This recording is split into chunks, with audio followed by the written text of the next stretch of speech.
It was just after midnight in Washington. The air inside the White House was thick with cigarette smoke and frustration. Thousands of miles away, American soldiers were freezing on the Korean peninsula. Chinese forces were pouring across the mountains. Entire units were retreating. The war that many in Washington believed would be over by Christmas had become a nightmare. And at the center of the storm stood two men. One wore 5 stars. The other occupied the Oval Office. General Douglas MacArthur and President Harry Truman. Both believed they were defending America. Both believed the other was making a catastrophic mistake. One commanded armies. The other commanded the nation. And before their struggle was over, it would trigger one of the most explosive confrontations in American history. A confrontation so severe that a sitting president would remove the most famous military commander in the country. But the question remained, how does a war hero become a threat to the government he serves? To understand why Truman finally fired America's most powerful general, we have to begin long before Korea. We have to begin with the making of Douglas MacArthur. By the middle of the 20th century, MacArthur was more than a military officer. He was a national legend. His military career stretched across decades. He had served in the First World War. He had become superintendent of West Point. He had risen to Army Chief of Staff. And during the Second World War, his name became synonymous with American resistance in the Pacific. When Japanese forces overwhelmed the Philippines in 1942, President Franklin Roosevelt ordered MacArthur to leave. The decision haunted him. As he departed, he made a promise that would become one of the most famous declarations of the war. I shall return. He did. In October 1944, MacArthur waded ashore in the Philippines. The cameras captured every step. The image transformed him into something larger than life. To millions of Americans, he was not merely a general. He was a general. After Japan's surrender in 1945, his prestige grew even further. As Supreme Commander for the Allied powers, MacArthur effectively governed occupied Japan. Few military leaders in modern history had ever exercised so much authority. He oversaw sweeping reforms. Japan's military was dismantled. Political institutions were reshaped. A new constitution emerged. Foreign journalists followed his every move. Politicians treated him with extraordinary caution. Around the world, his name carried immense weight, and that was part of the problem. Because Douglas MacArthur did not see himself as a conventional military officer. He saw himself as a statesman, a strategist, a guardian of civilization, a man uniquely qualified to judge the course of history. The more famous he became, the more difficult it became for him to accept limitations, especially political limitations. Meanwhile, another man was carrying a burden he never expected to inherit. Harry Truman. Unlike MacArthur, Truman lacked the aura of a military hero. He had not graduated from a prestigious academy. He did not possess a dramatic public image. He spoke plainly, often bluntly, sometimes awkwardly. Many Americans underestimated him. Even members of his own party doubted him. Then, in April 1945, Franklin Roosevelt died unexpectedly. Truman became president. Almost overnight, he found himself responsible for ending a world war, managing the atomic bomb, confronting the Soviet Union, and guiding the United States into an uncertain future. What Truman lacked in glamour, he compensated for with something else: a deep belief in civilian control of the military. To Truman, this principle was sacred. In the American system, generals carried out policy. Presidents made policy. The distinction was non-negotiable. At first, Truman and MacArthur maintained a workable relationship. But beneath the surface, tension simmered. Both men possessed enormous confidence. Neither enjoyed being challenged, and neither was inclined to retreat from a dispute. Then came Korea. On June 25, 1950, North Korean forces crossed the 38th parallel and invaded South Korea. The attack shocked Washington. Within days, the situation became desperate. South Korean defenses collapsed. American troops rushed into combat. Many were poorly prepared. Some units suffered devastating losses. The United Nations authorized military intervention. President Truman committed American forces, and for command of the operation, There was only one obvious choice: Douglas MacArthur. Initially, the war seemed headed for disaster. North Korean forces pushed south with alarming speed. By late summer, United Nations troops were compressed into a shrinking defensive position around Pusan. The perimeter held, but barely. Then MacArthur proposed something audacious: an amphibious landing far behind enemy lines at Incheon. Many military planners considered the operation dangerously risky. The tides were extreme. The channels were narrow. Navigation was difficult. One miscalculation could produce catastrophe. MacArthur refused to back down. His confidence was absolute. The landing went forward in September 1950. It was a stunning success. North Korean forces were thrown into confusion. Seoul was recaptured. Enemy supply lines collapsed. The momentum of the war shifted dramatically. Across America, MacArthur's reputation soared even higher. Newspapers praised his brilliance. Politicians celebrated his leadership. Some observers compared him to history's great military commanders. The victory seemed to vindicate every instinct he possessed, and it reinforced a belief he had held for years, that his judgment was superior to those around him. But triumph can create its own dangers. The success at Incheon raised a new question. Should United Nations forces stop after liberating South Korea, or should they continue north and destroy the North Korean regime entirely? The decision carried enormous risks. China had repeatedly warned against a military advance toward its border. Beijing feared hostile armies approaching the Yalu River. Chinese leaders sent signals through diplomatic channels. Warnings became increasingly direct. MacArthur dismissed them. He believed China would not intervene in force. And if Chinese troops did enter the war, he believed they could be defeated. His confidence influenced strategic planning. United Nations forces advanced northward. The retreating North Korean army appeared shattered. Optimism spread through Washington. Some officials spoke openly about reunifying Korea. Then came one of the most consequential meetings of the entire conflict. In October 1950, Truman and MacArthur met on Wake Island in the Pacific. The encounter was intended to demonstrate unity. Instead, it exposed profound differences. MacArthur projected certainty. Victory appeared close. Chinese intervention seemed unlikely. The war, he suggested, was nearing its conclusion. Truman listened, but uncertainty lingered. The president understood that a wider war with China could have catastrophic consequences. The Soviet Union loomed in the background. Nuclear weapons existed. The Cold War was intensifying. A regional conflict could become something much larger. Still, events moved quickly, and events soon proved that confidence and reality were not the same thing. In late October, Chinese forces began entering the war. At first, their presence seemed limited. Many commanders underestimated the scale of the intervention. Then, in November, the full blow landed. Hundreds of thousands of Chinese troops struck across the front. The attacks shattered expectations. American and United Nations forces reeled backward. Entire formations retreated under intense pressure.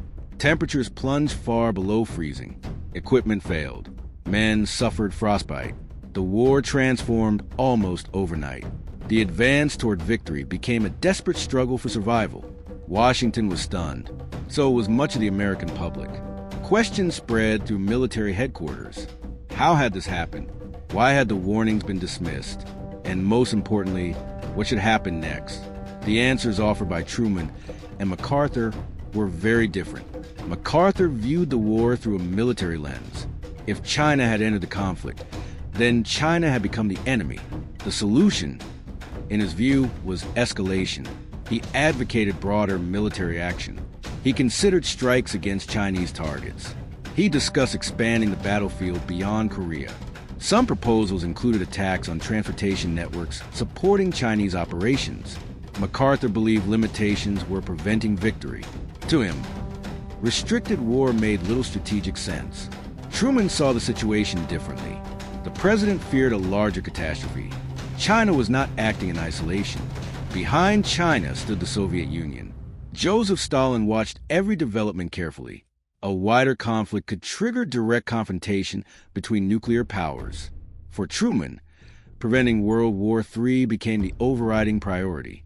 Victory mattered, but avoiding global disaster mattered more. The disagreement was no longer merely tactical. It had become philosophical. MacArthur believed political leaders were preventing military success. Truman believed military escalation threatened international stability. Each man increasingly viewed the other as dangerously mistaken, and as the war dragged on, their conflict would move from private disagreement to public confrontation, a confrontation that would shake Washington to its foundations and eventually force Harry Truman to make a decision no American president had ever made against a commander of such stature, a decision that would divide the nation and redefine the relationship between military power and civilian authority. Moments like these alter the fabric of history forever, buried beneath decades of calculated silence. If you want to uncover more hidden truths and declassified standoffs just like this one, take a moment to subscribe, hit the like button, and share this video with those who deserve to know the truth. Now back to the final hour. By early 1951, the battlefield in Korea was only one front in the struggle. The other front existed in press conferences, private letters, cabinet meetings, and the halls of Congress. The war had become a contest between military ambition and political restraint, and neither side was willing to surrender. MacArthur grew increasingly frustrated. He believed Washington was tying his hands. Again and again, he argued that the conflict could not be won under the restrictions imposed by the administration. To him, the logic was simple. An army fighting a war should be allowed to strike the sources of enemy power. Chinese troops were crossing into Korea. Chinese supply lines sustained them. Chinese territories sheltered them. Yet American forces were forbidden from attacking many of those targets. MacArthur viewed the policy as strategically irrational. Truman viewed it as absolutely necessary. The president's advisors shared the concern. The memory of World War II remained fresh. The Soviet Union possessed atomic weapons. Europe remained vulnerable. If a conflict with China expanded, Moscow might intervene directly. The consequences were impossible to predict. The administration's objective was not merely victory in Korea. It was preserving global stability. That distinction became the heart of the conflict. MacArthur wanted to win the war. Truman wanted to prevent a larger one. As months passed, the disagreement spilled increasingly into public view, and that was where the danger truly began. American military officers are expected to advise civilian leaders privately. They are not expected to campaign publicly against government policy. MacArthur, however, was not an ordinary military officer. His fame gave him a unique platform. Every statement he made generated headlines. Every opinion carried enormous political weight. And increasingly, those opinions contradicted official policy. The administration noticed. So did America's allies. So did America's enemies. The president's advisors worried that foreign governments no longer knew which American voice represented official policy, the White House or the general in Tokyo. The tension became impossible to ignore. Then came a series of incidents that pushed the relationship closer to collapse. MacArthur issued public statements that challenged the administration's approach. He repeatedly emphasized the limitations placed upon military operations. He argued that victory required broader action. Many Americans agreed. After all, this was Douglas MacArthur, the hero of the Pacific, the liberator of the Philippines, the architect of Incheon. His reputation remained immense in public opinion polls. He often commanded greater trust than the president himself. That reality placed Truman in an increasingly difficult position. Removing MacArthur would be politically explosive. Keeping him could undermine presidential authority. The White House attempted to manage the situation. Warnings were issued. Messages were conveyed. Senior officials hoped the general would moderate his public comments. Instead, the conflict intensified. Then came the letter, a single document that transformed a strained relationship into an open crisis. In March 1951, House Republican leader Joseph Martin received a letter from MacArthur. The content aligned closely with the general's long-standing position. The letter criticized the strategy of limited war. It argued that military victory required a more aggressive approach. One line became particularly famous: "There is no substitute for victory." The phrase resonated deeply with many Americans. But the problem was not merely the message. The problem was the source. A theater commander was publicly challenging the policies of the elected government. Soon the letter became public. Newspapers across the country printed it. The political impact was immediate. To Truman and his advisors, the issue extended far beyond Korea. This was now a constitutional question. Who determined American policy? The president or a general inside the administration? Discussions became increasingly urgent. Secretary of Defense George Marshall understood the gravity of the situation. Marshall was no ordinary official. He was one of the most respected military leaders in American history, a former Army Chief of Staff, a man whose reputation rivaled almost anyone in government. If Marshall believed action was necessary, people listened. The Joint Chiefs of Staff also examined the situation carefully. The issue was not MacArthur's competence. No one doubted his military accomplishments. The issue was whether a commander could openly challenge national policy and remain in command. The principle at stake was enormous. For Truman, the answer gradually became unavoidable. Civilian authority had to prevail, even if the cost was political disaster, even if the public erupted in anger, even if his own popularity suffered. The president understood exactly what was at risk. MacArthur was perhaps the most celebrated military figure in America. Removing him would provoke outrage. Many citizens would view the decision as betrayal. Others would interpret it as weakness. Some politicians would use it as a weapon against the administration. Truman knew all of this, yet he reached the same conclusion. Again and again, the general had to go. On April 11, 1951, the decision became official. Douglas MacArthur was relieved of command. The announcement stunned the nation. Across America, reactions were immediate and emotional. Supporters of the general were furious. Newspapers filled with debate. Radio broadcasts carried heated arguments. Letters poured into Washington. For many Americans, the dismissal felt unimaginable. How could a president fire a national hero during wartime? The criticism of Truman was intense. His approval ratings fell. Political opponents attacked him relentlessly. Some members of Congress demanded investigations.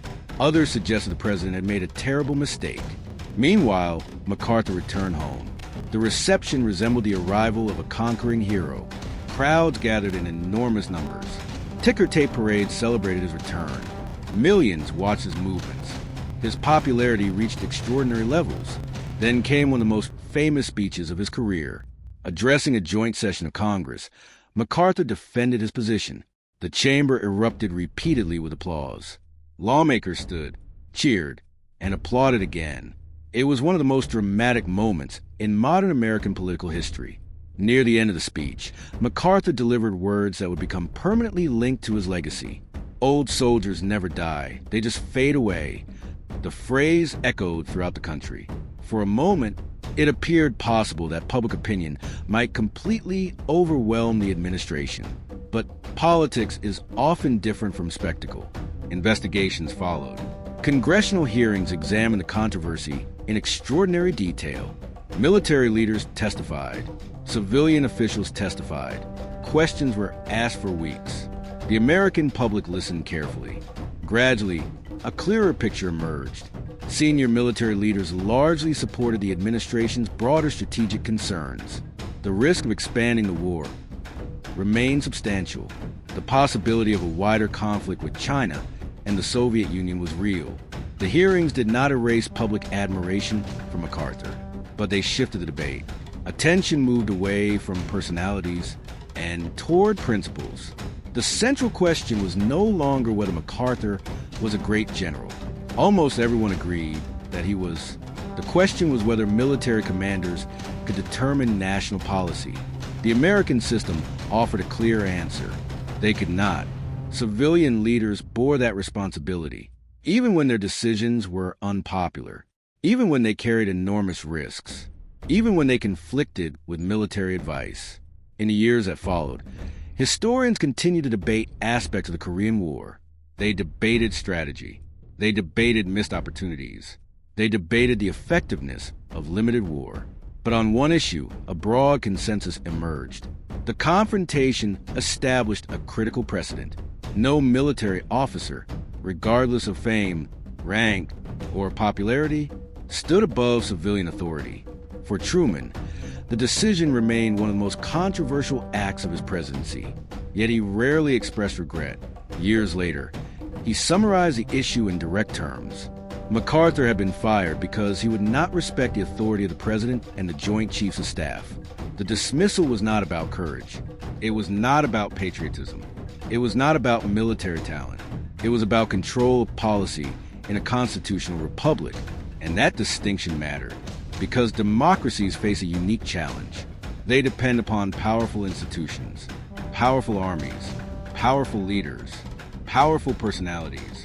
Yet none of those forces can be allowed to operate beyond civilian oversight.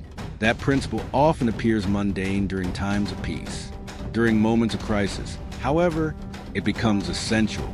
The tragedy of the Truman-MacArthur confrontation is that both men genuinely believed they were protecting the nation. Neither considered himself reckless. Neither considered himself disloyal. Each saw dangers the other underestimated. Each acted according to his convictions. And that is what made the conflict so destructive. It was not a battle between hero and villain. It was a collision between competing visions of responsibility. One man carried the burden of military command. The other carried the burden of national survival. History rarely offers easy choices. It offers consequences. And in April 1951, Harry Truman accepted consequences that he knew would follow him for the rest of his life. The crowds eventually dispersed. The headlines faded. The hearings ended. The war continued. And the two men moved into history. But the question they confronted remains timeless. When fear rises, when nations are threatened, when victory appears just beyond reach, who ultimately decides how power is used? In the American system, the answer survived the crisis, not on the battlefield, not in a parade, not in a newspaper editorial, but in a constitutional principle tested under extraordinary pressure. Douglas MacArthur left behind a legacy of remarkable military achievement. Harry Truman left behind a decision that cost him politically but reinforced civilian rule. Together, they created one of the most important precedents in modern American history. A reminder that the greatest challenge of power is not obtaining it, but restraining it, because armies can defend a nation. Generals can win battles, but the survival of a republic depends on something far more fragile: the willingness of powerful men to accept limits. And sometimes, the most consequential order ever given is not an order to advance. It is an order to step aside.